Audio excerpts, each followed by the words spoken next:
जय हिंद दोस्तों। तो यूपी पीसीएस का जो पेपर है बहुत ही रिसेंट में होने वाला है, तो उसके रिगार्डिंग हम यूपी पीसीएस के पेपर को भी डिस्कस करेंगे। अभी मोस्ट रिसेंट में जो स्टेट पीसीएस हुआ है वो है ओडिशा एडमिनिस्ट्रेटिव सर्विस, तो उनके हिस्ट्री के क्वेश्चंस को अभी देख लेंगे। ज़्यादा क्वेश्चन है नहीं, बहुत ही थोड़ा सा टाइम लगेगा, बट जो क्वेश्चन है वो मॉडरेट टू टफ है। केवल कुछ क्वेश्चन को छोड़ के अगर हम देखें तो बाकी ये क्वेश्चन डुएबल भी नहीं है। इवन कुछ तो बहुत ही डिफरेंट टाइप के क्वेश्चन है। जैसे ये क्वेश्चन है जिसमें पूछा गया है कि Porus is said to have gifted Alexander तो आपको पता होगा अलेक्जेंडर और पोरस के बीच वितस्ता या झेलम का युद्ध हुआ है, बैटल हुआ है, जिसे बैटल ऑफ हाइडेस्पीस कहते हैं। तो उसमें पोरस ने क्या गिफ्ट करा अलेक्जेंडर को। तो ये जो टॉपिक्स हैं या ये जो क्वेश्चंस होते हैं, ये फैक्ट शायद ही किसी बुक में देखने को मिले, बहुत रैंडम पुरानी बुक्स में कवर्ड मिलते हैं, बट ये रूटीन सोर्सेज में नहीं है, तो इन्हें प्रिपेयर करना डिफिकल्ट होता है। तो ये पहला क्वेश्चन है कि महात्मा गांधी को फादर ऑफ नेशन के रूप में कब डिक्लेयर किया गया, 1946, 47, 48 या नेवर ऑफिशियली। तो देखिए टाइम्स ऑफ इंडिया में ये रिपोर्ट आई थी, Mahatma Gandhi was never declared father of nation reveals RTI reply. तो महात्मा गांधी को कभी भी ऑफिशियली फादर ऑफ नेशन के रूप में नहीं डिक्लेयर किया गया है। हम सम्मान के तौर पर गांधी जी को फादर ऑफ द नेशन कहते हैं, और ये चीज़ ऑब्वियस भी है क्योंकि ये जो टाइटल्स होते हैं अंडर आर्टिकल 19 प्रोहिबिटेड है, तो वहाँ से हम लॉजिक लगाकर डेफिनेटली सॉल्व कर सकते हैं। नेक्स्ट देखिए, what was the Lahore resolution about. अब ये क्वेश्चन अगर पाकिस्तान रेजोल्यूशन के नाम से पूछते हैं तो आसान हो जाता, बट ये लाहौर रेजोल्यूशन के नाम से इन्होंने पूछा है, तो इस वजह से थोड़ा डिफिकल्ट हो गया है। A united homeland for Muslims, supporting the British war efforts, demand for linguistic provinces या all of the above। तो देखिए पाकिस्तान रेजोल्यूशन पर पहले भी क्वेश्चन पूछा गया है कई बार। 1940 में जो पाकिस्तान रेजोल्यूशन हुआ या जिसे लाहौर रेजोल्यूशन भी कहते हैं, क्या पर्पस था और कब हुआ, इन चीज़ों पर क्वेश्चन बनते हैं। तो पहले आप अटेम्प्ट कर लीजिए। ओके, तो इसका जो सही आंसर है वो ऑप्शन ए है, अ यूनाइटेड होमलैंड फॉर मुस्लिम्स। देखिए लाहौर रेजोल्यूशन या पाकिस्तान रेजोल्यूशन जो है ये एक तरीके का पॉलिटिकल स्टेटमेंट था जो ऑल इंडिया मुस्लिम लीग ने 1940 में अडॉप्ट किया था, और जो मुस्लिम लीग की पॉलिसीज़ थी उससे इन्होंने काफ़ी शिफ्ट किया और बेसिकली पाकिस्तान के डिमांड को रखा। तो इस वजह से ये पॉपुलराइज होता है कि पाकिस्तान बनने में ये लाहौर रेजोल्यूशन भी एक मेजर रोल प्ले करता है।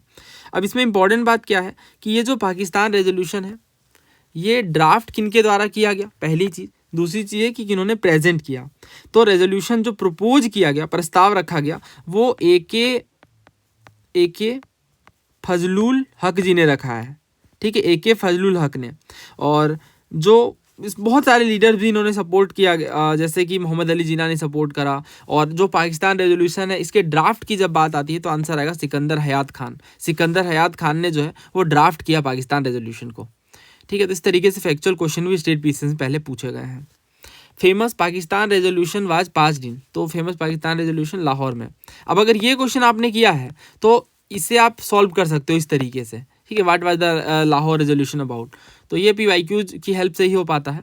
Pakistan resolution was taken on, तो कब हुआ, 1940 में। तीनों ही क्वेश्चन आपस में लिंक्ड है, और इसी तरीके से हम समग्र बैच में भी कवर करते हैं। जो भी स्टेट पीसीएस के क्वेश्चन है वो एक साथ डिस्कस करते हैं टॉपिक वाइज, तो ऐसे क्वेश्चन टैकल करना आसान हो जाता है। नेक्स्ट देखिए, the British East India Company considered itself to be the paramount power in India after. तो पैरामाउंट का मतलब होता है सुप्रीम, है ना, सुप्रीम पावर के रूप में कब डिक्लेयर किया ईस्ट इंडिया कंपनी ने। तो ये डिक्लेयर किया आफ्टर 1857 रिवोल्ट। 1857 के रिवोल्ट को सप्रेस करने के बाद ब्रिटिशर्स को लगा कि अब हमें कोई रोकने वाला नहीं है, वी हैव बिकम सुप्रीम, ठीक है। तो ये डायरेक्ट वर्ड पैरामाउंट तो नहीं मिलेगा, बट सुप्रीम पावर, या यूं कहें कि जिस तरीके से ईस्ट इंडिया कंपनी के पावर को पैरामाउंट दिखाने की कोशिश की गई वो 1857 के रिवोल्ट के बाद ही हुआ है, ठीक है। तो आंसर जो है इसका डी है। नेक्स्ट देखिए, the first modern judicial court in India presided over by Elijah Impey was set up in. तो एलिजा इम्पे ने पहला मॉडर्न जुडिशियल कोर्ट कहाँ सेटअप किया है, तो ये सेटअप किया कोलकाता में, और ये भी पीवाईक्यू है।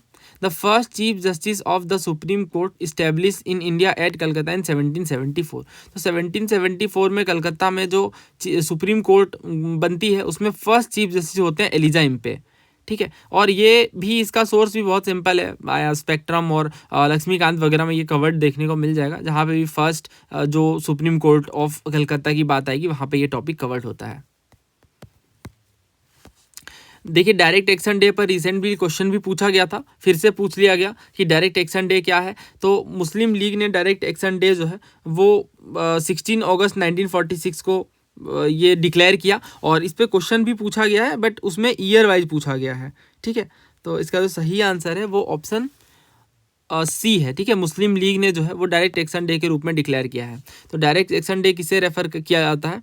The day year marked by the Muslim League for taking direct action to assert their political demand for a separate homeland for Muslims के सेपरेट होमलैंड के लिए डायरेक्ट एक्शन डे की डिमांड देखने को मिली। ठीक है, तो आंसर यहाँ पे ए है। और ये क्वेश्चन ईजी टू मॉडरेट है, ये क्वेश्चन भी ईजी टू मॉडरेट है, बट आने वाले जो 2 सवाल हैं वो टफ हैं। जैसे ये क्वेश्चन टफ है, तो इसका आंसर डायमंड है। देखिए पोरस और अलेक्जेंडर के बीच जब वॉर होता है, बैटल ऑफ हाइडेस्पीस, तो उसके बाद पोरस जो है वो दोनों ही अपने वेलर को, अपने स्ट्रेंथ को रिप्रेजेंट करने के लिए डायमंड गिफ्ट करते हैं पोरस अलेक्जेंडर को। ठीक है, तो आंसर इसका बी है। नेक्स्ट देखिए, the infamous Rowlatt Act was opposed by Indians because it provided for.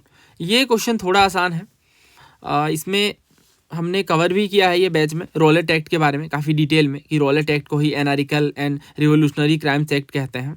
और इसमें रोलेट एक्ट में जो मेजर बात रखी गई वो यही कि जो एक्टिविस्ट हैं वो उन्हें डिपोर्ट या इम्प्रीजनमेंट किया जा सकता है 2 साल के लिए बिना ट्रायल के। और क्यों, अगर सेडिशियस न्यूज़पेपर भी उनके पास देखने को मिलता है तो वो भी गिल्ट माना जाएगा।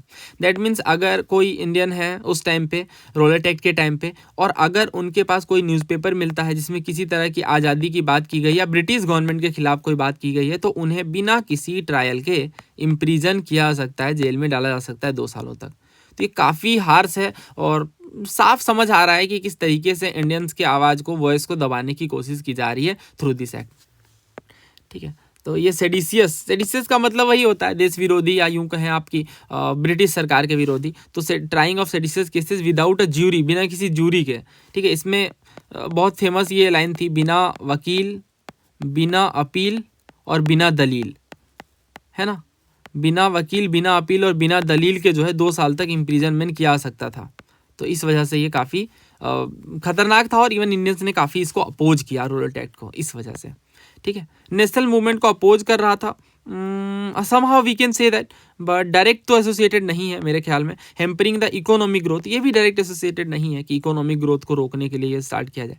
ठीक है, तो आंसर ए के साथ हम जा सकते हैं। देखिए ये कुछ क्वेश्चन थे, ज़्यादा क्वेश्चन नहीं है हिस्ट्री के, तो जल्द ही मैं बाकी सब्जेक्ट्स को डिस्कस करूंगा। और यूपी पीसीएस के लिए हम बहुत जल्दी इनिशिएटिव कवर कर रहे हैं, तो जल्दी मिलते हैं नए वीडियो में। थैंक यू, जय हिंद।